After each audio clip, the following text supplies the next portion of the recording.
संतोष sir, जिन sectors की आप बात कर रहे हैं वहाँ कई बार गवर्नमेंट इंटरवेंशन बहुत देखा जाता है, स्पेशली जैसे शुगर सेक्टर की भी हम बात करें या इवन फ्यूल सेक्टर में भी अभी बहुत सारी चीजें विंडफॉल टैक्सेस और वो वाली सारी चीजें नहीं हैं।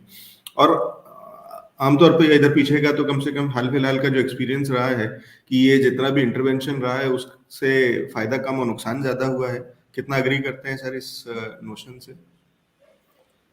देखिए, मुझे लगता है कि अलग जी गवर्नमेंट आम आदमी के लिए ज़्यादा चिंता करती है, क्योंकि इन्फ्लेशन जैसी चिंताएं और जो चीज़ें आम जिंदगी से जुड़ी हुई हैं वहाँ पर गवर्नमेंट इंटरवेंशन होता है।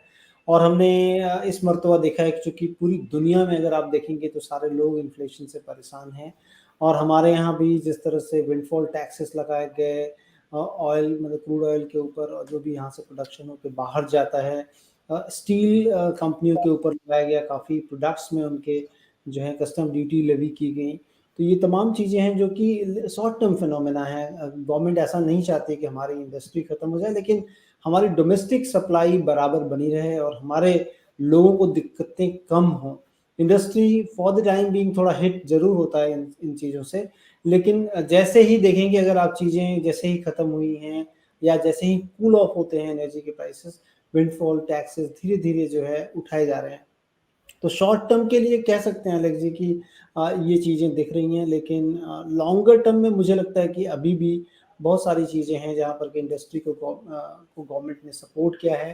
कॉर्पोरेट टैक्स की ही बात कर लें तो देखिए कितना बड़ा जो है उनको राहत मिली। फॉर्मलाइजेशन ऑफ इकोनॉमी के लिए जीएसटी कितनी बड़ी राहत रही है इन सारी इंडस्ट्रीज के लिए। तो लॉन्गर टर्म ठीक है, शॉर्ट टर्म में ऐसे फिनोमेना जब कोविड जैसी सिचुएशन हो या फिर यूक्रेन और रशिया के वॉर हों, सप्लाई बॉटलनेक हो, तो ये तमाम चीज़ों को लिए थोड़े फॉर द टाइम बीइंग या शॉर्ट टर्म फिनोमेना के रूप में डेफिनेटली होता है, क्योंकि सरकार का जो ध्यान है वो अपनी जनता के प्रति ज़्यादा जवाबदेह हैं और इंडस्ट्री के प्रति बाद में है। तो मुझे लग रहा है कि वो चीज़ें शॉर्ट टर्म ही होंगी, लॉन्ग टर्म पे ये सारी चीज़ें मुझे नहीं लगता कि बहुत ज़्यादा असर करेंगी। जी, और फिर ये हमेशा ये टग ऑफ वॉर तो हमेशा चलता रहता है बिजनेस और सोशल के बीच में कि किस समय किस तरफ किस चीज को, दोनों एक दूसरे के पूरक हैं, दोनों एक दूसरे को सपोर्ट करते हैं। अगर इंडस्ट्री नहीं होगी तो नौकरियां नहीं होंगी, इकोनॉमी नहीं होगी, बहुत सारी चीजें खराब होंगी। और वहीं दूसरी तरफ अगर लोग ही नहीं होंगे या लोगों को ही इतनी परेशानी और इतने संकट होगा तो किस तरीके से इंडस्ट्रियां चलेंगी। तो इसलिए वो एक तरफ कुआं एक तरफ खाई जैसी चीजें होती हैं। सरकार के लिए हमेशा ये एक बड़ा चैलेंज रहता है कि किसकी तरफ रहा जाए और किसको संभाला जाए, किसको कैसे। तो वो बहुत और एलेक्स जी एक चीज़ और बता दें कि जो शुगर सेक्टर है एलेक्स जी, शुगर सेक्टर में अगर आप देखेंगे तो उसमें सेंट्रल गवर्नमेंट इंटरवेंशन और स्टेट गवर्नमेंट के इंटरवेंशन, ये डबल इंटरवेंशंस हैं।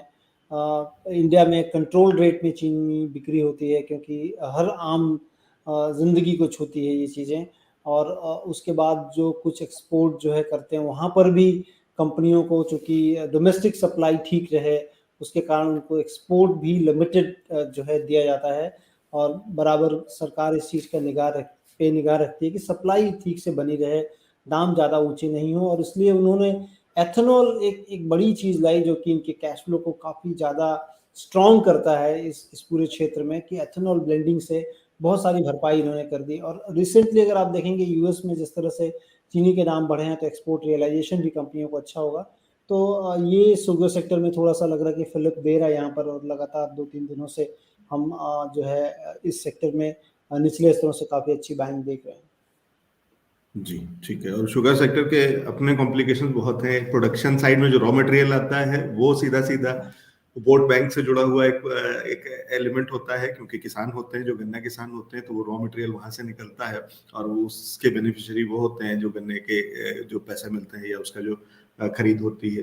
तो उस तरफ भी सरकार को संभाल के रखना पड़ता है, क्योंकि वो एक किसान और रूरल एरिया जो है वो बड़ा वोट बैंक होता है। और वहीं दूसरी तरफ जो प्रोडक्शन के बाद में जो वो निकलता है, जो प्रोडक्शन निकलता है, जो एक पहला वो जो शुगर की बात करते हैं उसका कंजम्पशन भी बहुत आम लोग करते हैं। मिठाई और शुगर तो सबसे जरूरी है, सुबह चाय से लेकर के और आखिरी शाम के लड्डू तक। तो वो सारी चीजें कॉम्प्लिकेशन, लेकिन एथेनॉल की स्टोरी उसमें से निकल के जो बढ़िया आई है तो उसका भी एक अलग तरीके का फैक्टर है जो कि प्ले हो रहा है। ठीक है संतोष सर, आगे चलते हैं। इस समय स्टॉक स्पेसिफिक कोई स्ट्रेटेजी बन रही है या अभी थोड़ा सा इंतजार कर रहे हैं चीजों को सेटल डाउन होने का? देखिए, जैसा कि अलग जी शुगर सेक्टर चल रहा है, मुझे लग रहा है कि वहाँ पर शुगर सेक्टर में जो एक प्ले है प्राज इंडस्ट्री, मुझे लग रहा है कि इस कंपनी पे ध्यान रखना चाहिए, क्योंकि अगर शुगर सेक्टर में जिस तरह से एथेनॉल के की बात मैं कर रहा हूँ कि आने वाले टाइम पे कंपनियाँ जो हैं वो काफ़ी लाइन्ड अप हैं केपेक्स को लेकर, और उस सारी चीज़ों में ये कंपनी हेल्प करती है पूरे सॉल्यूशंस को देना सारी कंपनियों को। तो ये एक प्ले हो सकता है जिसमें कि काफ़ी अच्छे करेक्शंस भी हमने 400 तक के लेवल देखे थे, सॉरी 460-70 के लेवल देखे थे, और वहाँ से अभी 380-85 के लेवल हैं। तो इस कंपनी पे ध्यान रखा जा सकता है कि अच्छे करेक्शंस के बाद अच्छे लेवल्स पे मिल रही है, एक बाउंस बैक दिख रहा है, वॉल्यूम जो है पार्टिसिपेशन आज के शुरुआती सत्र में ही काफ़ी ज़्यादा है, तो मुझे लग रहा है ये एक प्ले है। दूसरा प्ले, जैसा कि हमने एक बार आपसे पहले भी बात की थी, डीसीएम श्रीराम इंडस्ट्रीज़ बोल के कंपनी है, 60% रेवेन्यू कंपनी के शुगर से आते हैं, लेकिन 40% डिफेंस में ड्रोन में कुछ जो है कंपनी प्ले कर रही है। उसके बाद कंटेनर बनाती है, और जो कह लें कि मिलिट्री की जो बख्तरबंद गाड़ियाँ हैं, उस पे काफ़ी काम कर रही है कंपनी। एक अच्छे ग्रुप की कंपनी है, छोटी कंपनी है रिलेटिवली, 1000 करोड़ के आसपास का मार्केट कैप है। इस कंपनी पे भी ध्यान रखा जा सकता है। उसके बाद द्वारकेश शुगर मुझे अच्छा लगता है इन पूरे स्पेस में। तो ये कंपनियाँ हैं जो कि जो थीम चल रही है उसके रिलेटेड अगर आपने देखनी है, तो ये सारी कंपनियाँ हैं जो जिस पे कि नज़र रखा जा सकता है। जी, ये कुछ एक कंपनीज जहाँ पे नज़र रखी जा सकती है, वो बता दिया, और वो नज़र रखने का जो इशारा है वो आपको चार्ट्स पे दिख भी रहा है, क्योंकि वो सारी कंपनीज और सारे स्टॉक्स अच्छी तेजी दिखाते हुए, एक अच्छा मोमेंटम, अच्छा एक्शन आते हुए, तो वो आपकी स्क्रीन पे भी है तीनों स्टॉक्स में जो संतोष सिंह ने बताया, तो उसका एक बढ़िया फायदा मिल सकता है। सर, इसमें स्ट्रेटेजी क्या होगी, इनको खरीद करके रख करके कितना कितने समय दें, और क्या लेवल्स का इंतजार करें, कितना कितना कुछ परसेंटेज या कुछ देखिए, टारगेट जैसा रखें? अलग जी हम हमेशा कहते हैं कि आपने अगर चालू करना है तो एटलीस्ट अभी तो काफ़ी करेक्शन के बाद ये चीज़ें उठ रही हैं। तो यहाँ पर 20 से 25% डेफ़िनेटली डिप्लॉय करना चाहिए अगर आप इस सेक्टर को दे रहे हो तो।